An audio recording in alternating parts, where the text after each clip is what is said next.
Bab 1. Dicerai. Pergi kamu dari sini, mulai detik ini kau kucerai.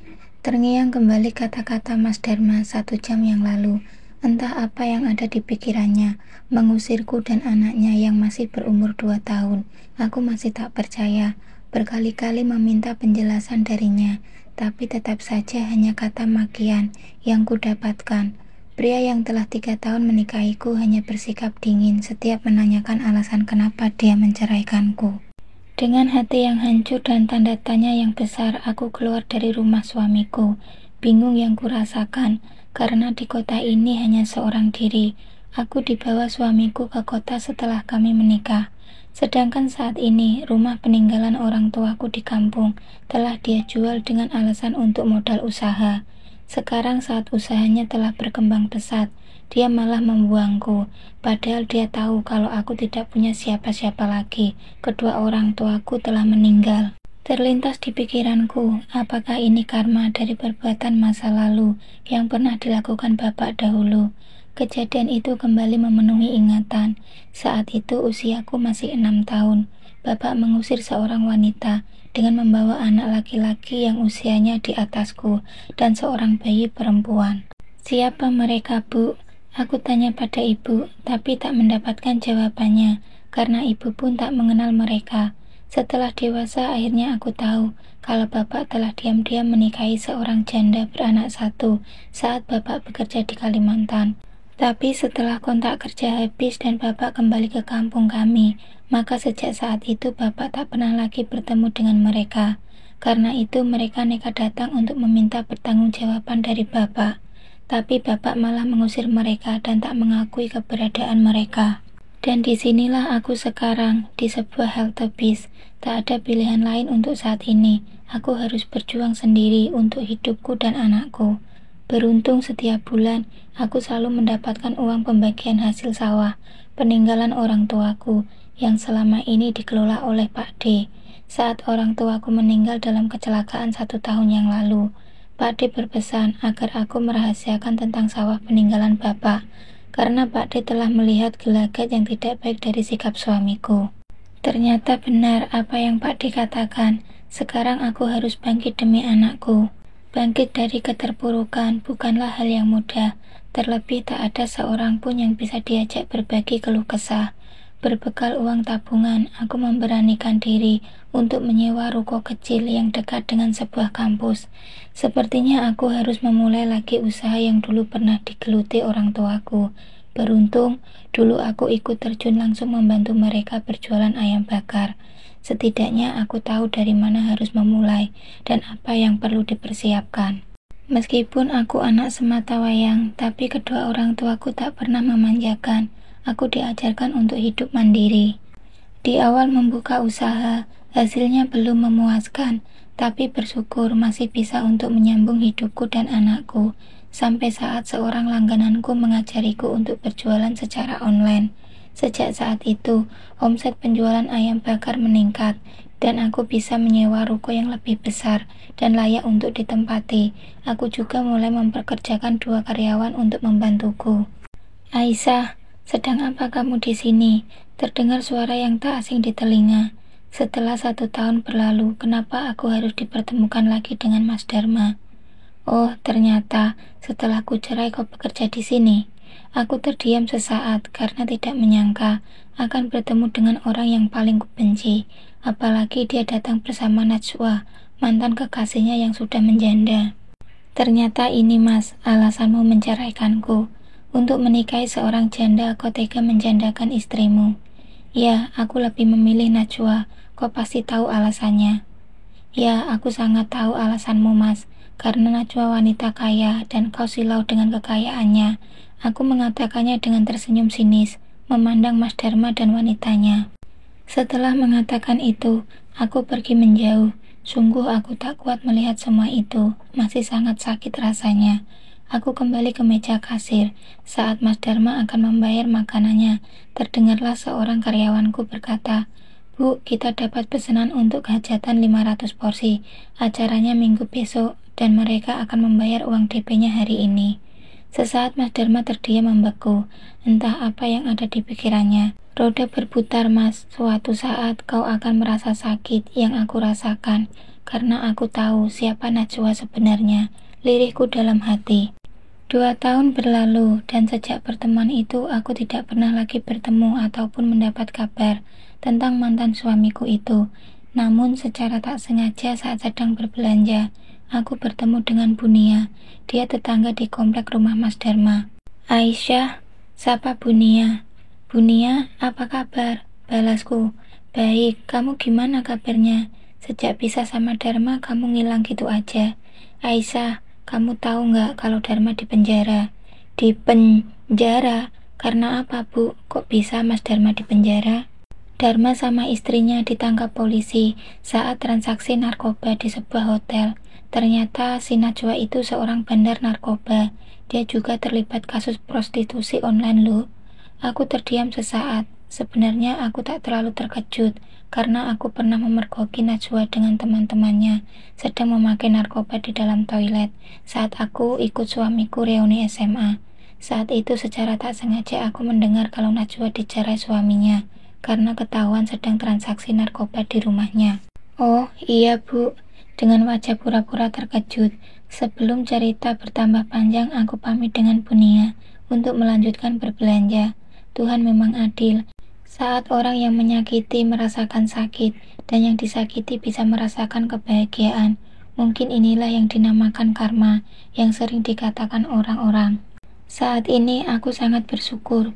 Usaha yang kujalani sudah memiliki 2 cabang. Sekarang aku sedang menabung untuk membeli sebuah ruko agar tidak perlu lagi menyewa dan fokus membesarkan Gea, anak semata wayangku. Sangat sedih memang. Di saat anak seusia Gea seharusnya mendapatkan limpahan kasih sayang dari ayah dan bundanya, tetapi anakku harus merasakan kehilangan kasih sayang dari sosok seorang ayah. Sampai detik ini tak pernah sekalipun Mas Dharma menanyakan kabar tentang anaknya, apalagi untuk memberikan nafkah yang merupakan kewajiban seorang ayah, karena bagaimanapun tidak ada mantan ayah. Saat sedang sendiri, tiba-tiba terpikirkan olehku tentang bagaimana nasib wanita yang telah ditinggalkan ayahku dulu, di manakah mereka tinggal, bagaimanakah kabar kedua anak dan ibunya. Semua tanda tanya memenuhi pikiranku. Haruskah aku mencari mereka? Tapi bagaimana caranya? Bingung harus memulai dari mana. Aku tak tahu identitas mereka, namun wajah wanita itu masih terbayang dalam ingatanku. Sepertinya aku harus mencari mereka untuk menebus kesalahan yang telah Bapak perbuat. Bab 2. Mencari seseorang di masa lalu. Saat sedang melamun, tiba-tiba terdengar suara handphoneku berbunyi. Tertera nomor yang tidak dikenal. Halo, Aisyah. Suara yang sangat ku kenal terdengar saat ku angkat telepon itu.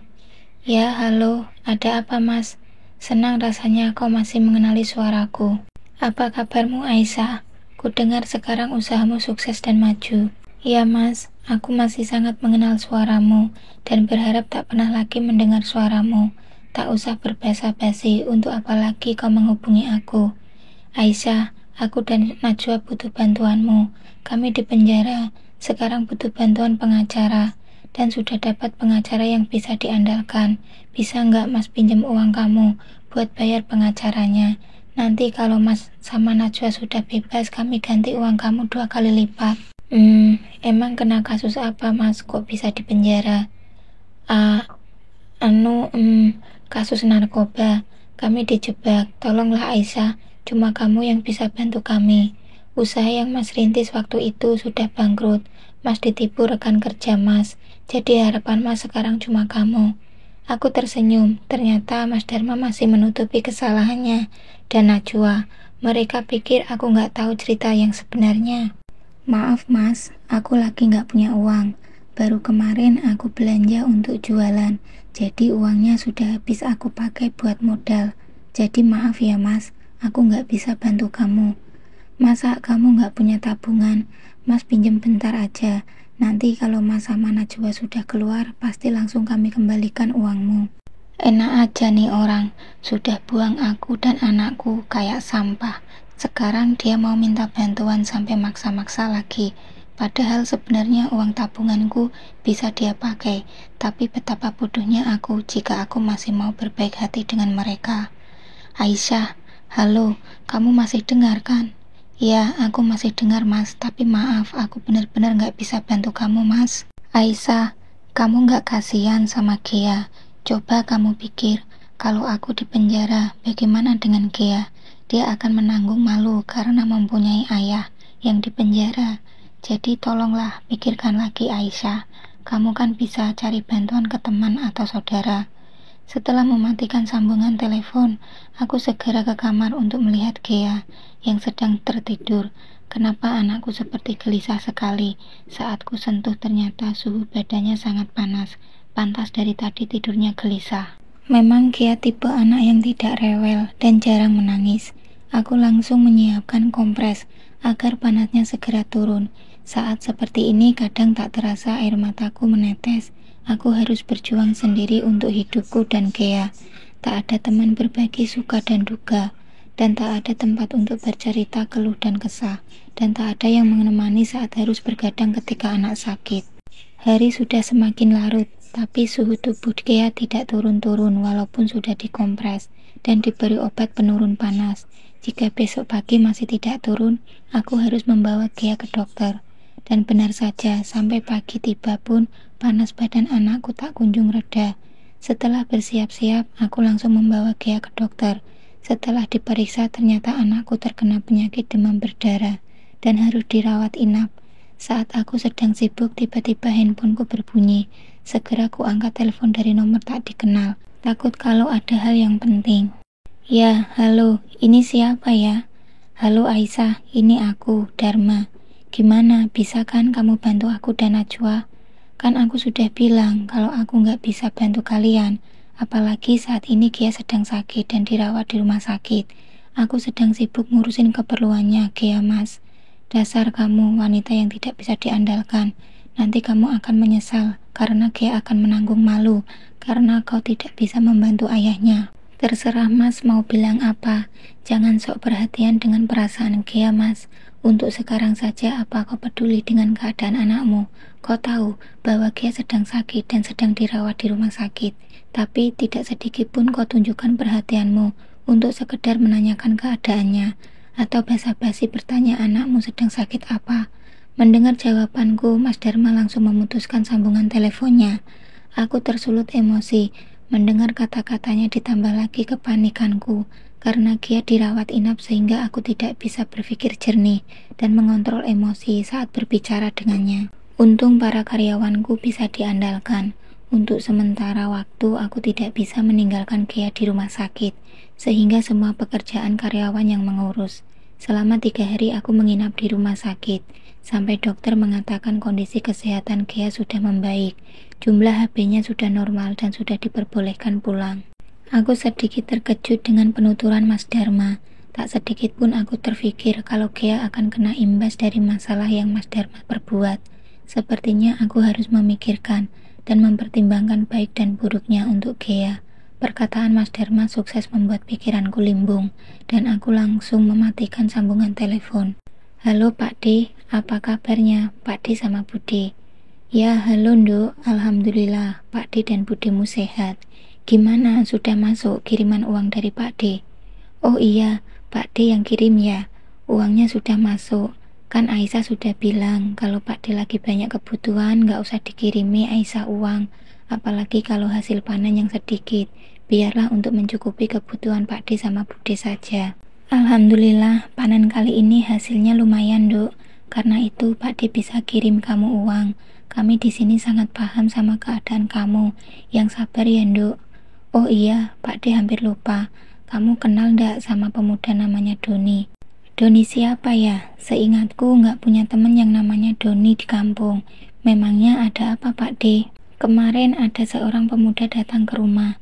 Dia menanyakan keberadaan bapakmu, Nduk. Sudah Pak D jelaskan kalau bapakmu sudah meninggal. Setelah mendengar penjelasan dari Pak D, pemuda itu langsung pamit pulang. Saat Pak D tanya kenapa dia mencari bapakmu, pemuda itu hanya diam dan tak mengatakan apapun. Ya sudah, nggak apa-apa Pak D. Nanti kalau dia kembali lagi, tolong kasih nomor handphonenya Aisyah saja. Sepertinya masih ada urusan antara pemuda tersebut dengan almarhum bapak. Setelah cukup lama berbincang dengan Pak D dan Bude di telepon, aku menyiapkan semua keperluan untuk berjualan besok. Rasanya semangatku kembali bangkit untuk mempersiapkan masa depan yang terbaik buat putri sematawayangku. Walaupun single parent, tapi aku selalu berusaha mencurahkan kasih sayang yang penuh untuk Ghea. Jangan sampai anakku merasa kekurangan kasih sayang. Dan sepertinya anakku memang tak membutuhkan ayah yang zalim seperti Mas Dharma. Memaksakan bertahan dengannya akan membuatku dan Ghea hidup dalam penderitaan. Dan bersyukur, saat ini hidupku dan Ghea sudah sangat bahagia. Tapi siapakah pemuda bernama Doni? Ada hubungan apa Doni dengan bapakku? Tiba-tiba muncul banyak pertanyaan tentang pria bernama Doni. Kalaupun memang dia masih ada urusan dengan almarhum bapak, kenapa dia tidak menceritakannya dengan Pak D dan Bude? Apakah ada hubungannya antara Doni dan masa lalu bapak? Semoga ada titik terang dan jalan yang bisa mempertemukan aku dengan wanita masa lalu bapak, karena hidupku belum bisa tenang kalau belum bertemu dan menebus kesalahan yang pernah bapak perbuat.